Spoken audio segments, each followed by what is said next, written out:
Awake to power, rise and shine. Voices united, strength divine. From silence break, let truth resound. In every heart our purpose found. Awake to power, communications, bridging walls with inspiration. Together strong we lead the way. Empowered voices here to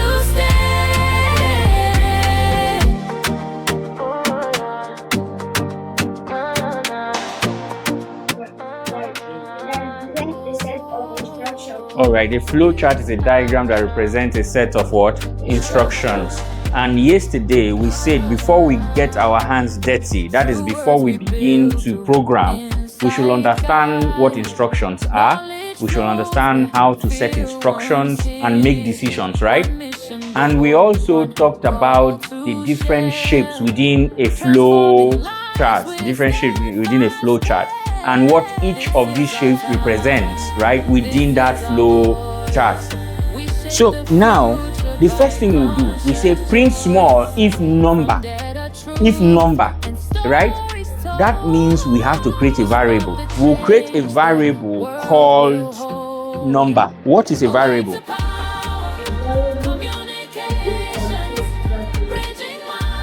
Value or data or information. It carries a set of what? Exactly, because we could call a variable name and say equals, name equals to Rocky. But we said enter number. Are you saying? That means we have to be able to enter number. We'll not just put it straight. We have to enter the number. So we'll say number, and number, we'll say int. That is int stands for integer, okay? Are you following? Then we want to input, so we'll use the function input, right? We'll open parentheses. So we say enter number, isn't it? We'll say now, we'll put open quotes and write enter number, okay?